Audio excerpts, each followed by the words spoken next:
আমি যে Indian army বা আমার দেশের বিরুদ্ধে দুটো চারটে কথা বলে ফেলেছিলাম, তার জন্য আমি মন থেকে ক্ষমা প্রার্থী। এই যে আপনারা ভিডিওটা দেখলেন, ইনি হচ্ছে আমাদের পশ্চিমবঙ্গের একজন মানুষ। আর এর নাম হচ্ছে, মানে এর পেজে, ফেসবুক পেজে যে নাম আছে, এর নাম আছে ফিট বিশ্বজিৎ। ইনি খালি খাওয়া দাওয়া করে আর জিম করে, নিজের বডি বানায়, বাস। আর ওই জিম করে সেই ভিডিওগুলো পোস্ট করেন। আর ইনি এই যে ক্ষমা চাইছে, তার কারণ হচ্ছে কিছুদিন আগে একটা লাইভ ভিডিও করেছিল। সেই ভিডিওর মধ্যে কেউ কোনো একটা জন আর্মি তাকে হয়তো কিছু কমেন্ট করেছিল। সেই কমেন্টের মধ্যে কিছু খারাপের মন্তব্য করেছিল। তার পরিপ্রেক্ষিতে এই ভিডিওটা বানিয়ে একটা ভিডিও পোস্ট করেছিল। তার মধ্যে সেই ভিডিওতে সেই ইন্ডিয়ান আর্মিকে খুব গালিগালাজ করছে আর কি। এইপর ধরুন কোন একটা ইন্ডিয়ান আর্মিকে সে গালিগালাজ করছে, কিন্তু সেইটা তো সমস্ত ইন্ডিয়ান আর্মিকেই গালি দেওয়া হচ্ছে, কারণ ওখানে তো কোনো নাম বলেনি স্পেশালি। তো ভাই তোমাকে বলি, যদি তোমার এত গালি দেওয়ায় ওকে শখ ছিল, ইচ্ছা ছিল, তাহলে তুমি তো ওকে পার্সোনাল সেই কমেন্টের যে করে পার্সোনাল ওকে গালিগালাজ করতে পারতে।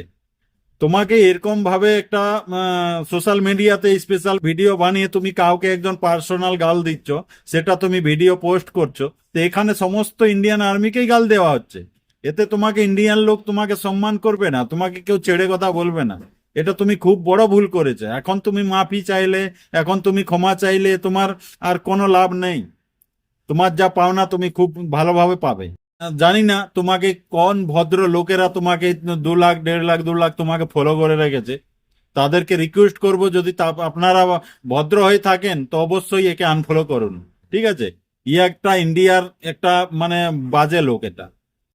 যে আমাদের ইন্ডিয়ান আর্মি, যাদের জন্য আমরা সালা সুরক্ষায় থাকি, এত সুরক্ষিত আছি, এবং আমাদের বাচ্চা, ফ্যামিলি, মা বাবা, বাড়ির সমস্ত লোককে আমরা ছেড়ে দিয়ে বাইরে, নিজের রাজ্য ছেড়ে বাইরে দেশে, ভারতের বাইরে আমরা বিভিন্ন জায়গায় কাজে চলে যাই সেই ইন্ডিয়ান আর্মিদের ভরসায়।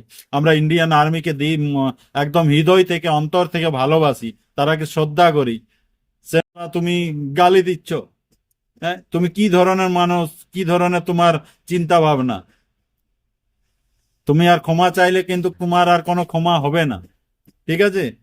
তুমি ক্ষমা চাইলে তুমি মমতা ব্যানার্জি, আমাদের পশ্চিমবঙ্গ সরকারের, তার কাছে ক্ষমা চাও। আর তাকে তো রিকোয়েস্ট করব, আমাদের এর উপর কোনো একটা ভালো কড়া ব্যবস্থা করুন, যিনি আমাদের ইন্ডিয়ান আর্মিকে অসম্মান করে গালিগালাজ করছে।